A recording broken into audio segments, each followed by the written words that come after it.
Diamond 5566 Alpha, Theodore Tower, wind 040 at 7, runway 34 left, go to land. We took off from Orlando, flying west across America in a Diamond DA42. From desert cities to the Pacific coast, from snow-covered mountains to Yellowstone and the Grand Tetons, every mile gave us a view we'll never forget.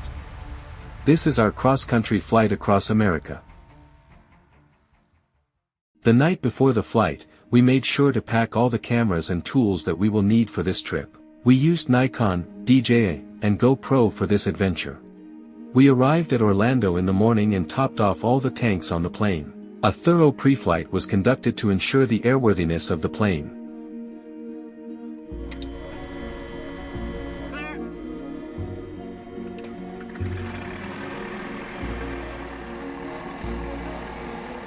In this trip, we will cover a total distance of more than 5,600 nautical miles with over 40 hours of flying in 6 days.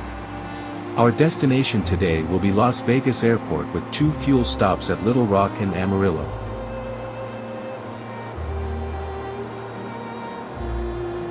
The weather was pretty nice departing out of Orlando Executive Airport.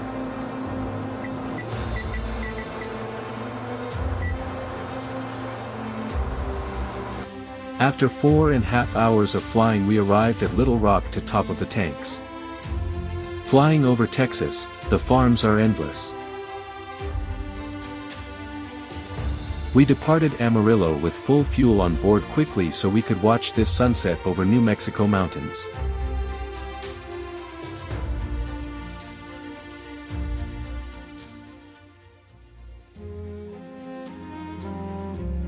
Albuquerque looks very lively at night. About 10 p.m. Pacific time, we finally saw the lights from Las Vegas. We can confirm that the giant ball can be seen over 70 nautical miles away.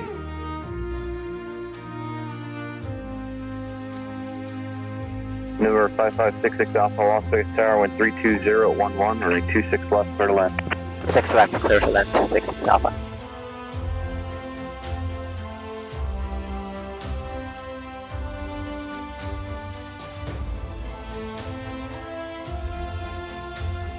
If you want to fly your plane to Las Vegas International Airport, make sure to call the FBO to get APP number 24 hours prior to landing.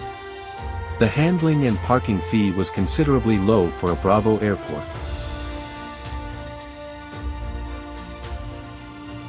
We will be spending the night here and departing tomorrow to our next stop, Salt Lake City. After a good night rest, we arrived at the airport around noon for our departure to Salt Lake City. After watching Jet Links and Area 51 shuttle land, it's our turn to depart.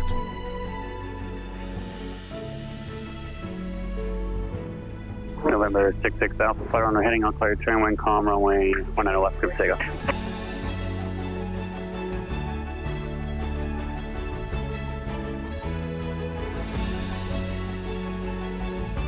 Departing from runway 19 left, we have all the city views to enjoy before saying goodbye to the airport.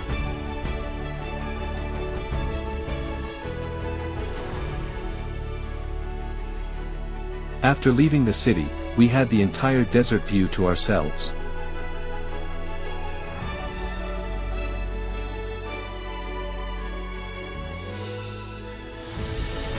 After an hour of flying, we saw a snow mountain for the first time on this trip.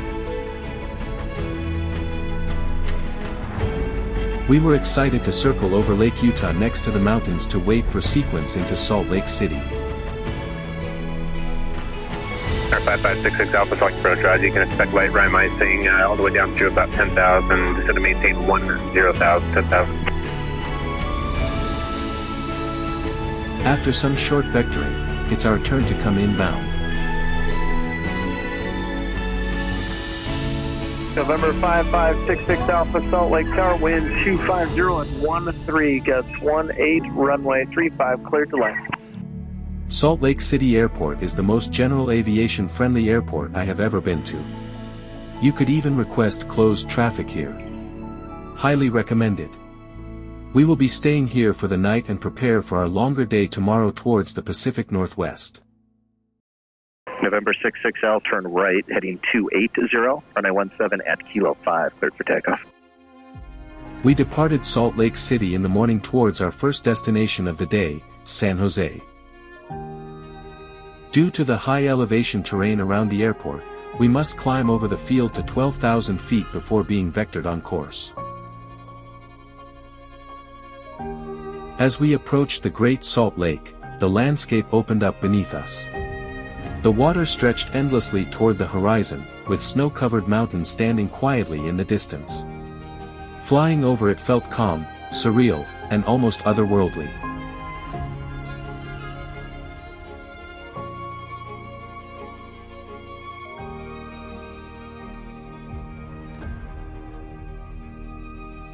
If we drive to San Jose using the highway below us, it would take us more than 11 hours.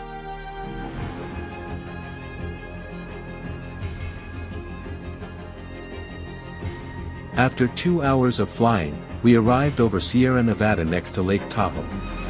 After flying over those mountains, we entered the California Valley. After a quick lunch stop at San Jose, we headed towards San Francisco and the Golden Gate Bridge. We tried to do 8s on pylons using the bridge towers but was way outside of ACS due to poor pylon selection. After leaving that unsatisfactory maneuver behind, we made our way into Oregon. Portland slowly appeared beneath us, with the airport sitting right on the edge of the city. We followed the river as our downwind, where Mount Hood stood in the distance like a white beacon on the horizon. After a quick dinner with friends, we were on our way towards the last stop of the day, Seattle Boeing Field. Blue hour faded into the city lights below. The sky was still glowing, and the ground was already awake. Just in 40 minutes, we arrived in Seattle. Diamond 5566 Alpha, Boeing Tower, runway 32 left, clear to land, wind 310 at 4, stay parking. To the left, clear to land 16 Alpha, going to Margaret. Boeing Field is the major general aviation airport for Seattle. Very good FBO and reasonable fees. Highly recommended. We will be staying in Seattle for 2 days before heading towards Yellowstone. Diamond 66 wind 300 at 10, runway 32 left at Alpha 7, clear for takeoff, Green Lake departure approved. As we depart Boeing Field, we can see all the planes that are waiting for delivery parked on the side. Seattle's skyline stretched along the bay, surrounded by water, sky, and distant mountains. Diamond Star 66 Alpha, number 2, following a Cessna on a 3.5 mile final, runway 34 left, clear to land. As we taxiing towards the FBO, we saw new 777X parked on the taxiway waiting to be delivered once certified. We also saw a special livery China Eastern Cargo 777. Number 66 Alpha, left downwind southbound approved, runway 34 left at Alpha 7, clear for takeoff. After touring the Boeing factory, we went on our way to Renton Airport where Boeing manufactures 737s.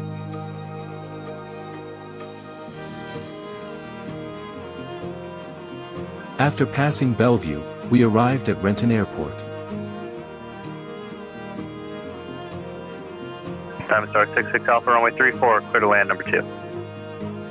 More new planes with different liveries parked on the side waiting to be delivered.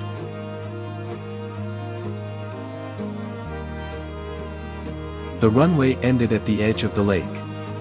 We accelerated, lifted off, and climbed hard into the open sky. Diamond Star 5566 Alpha, contact departure. From far away, Mount Rainier looked almost peaceful. But the closer we flew, the more massive it became. Circling around its snow-covered slopes, we could feel the scale of the mountain in a way the camera could barely capture.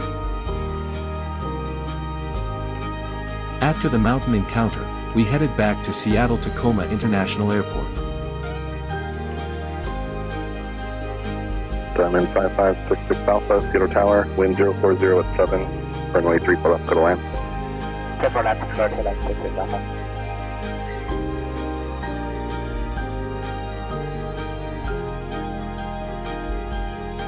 The FBO at the airport is very small and shabby. The only good side is you can take close-up plane landing pictures from the FBO ramp. We will be staying overnight here and depart to Yellowstone tomorrow morning.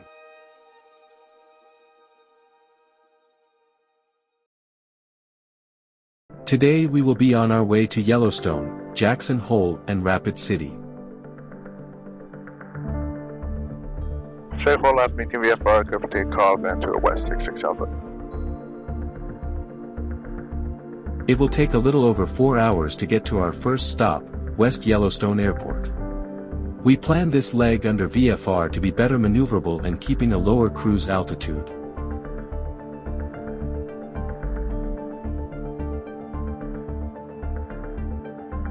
After entering Idaho, snow-covered mountains and deep canyons passed beneath the wing. Every ridge, valley, and shadow told a story carved by time.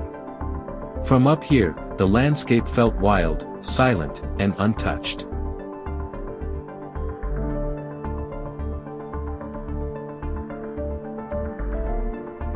The snow-covered ridge stretched across the horizon.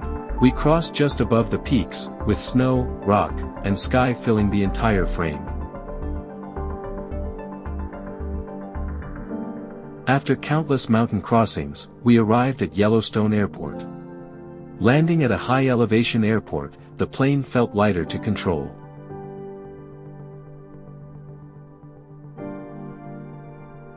Today is the first day the airport opens this year, and we were very lucky to be the first light twin-engine aircraft to visit Yellowstone this year.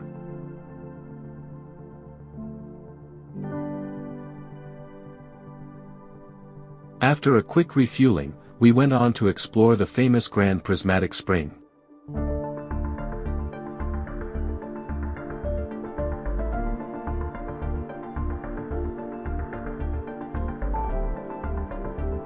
Above Yellowstone, everything felt vast and silent. We flew past snow-covered mountains, crossed over Yellowstone Lake, and continued across a frozen plateau. Then, we found ourselves side by side with the Grand Teton.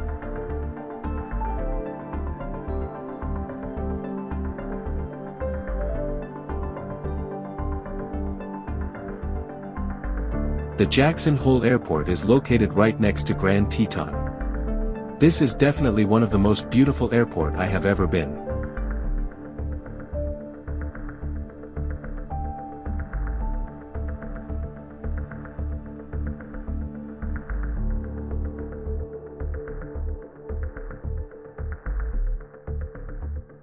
We will explore the small town of Jackson Hole and then be on our way to Rapid City.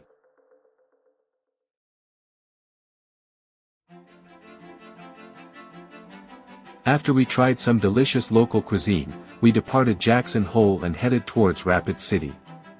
This leg should only take about 2 hours.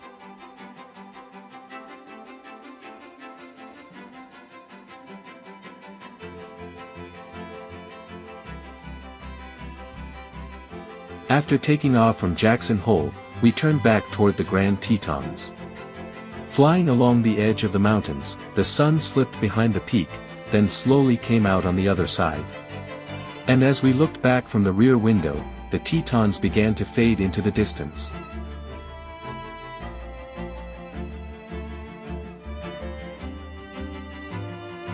In the golden light of sunset, we flew alongside a flat, snow-covered ridgeline.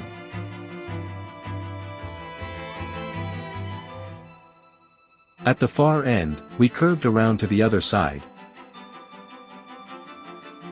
crossed above the ridge, and continued on toward the journey ahead.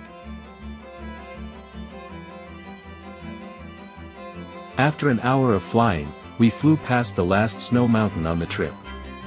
As the sun set behind us, we crossed into the American Middle West.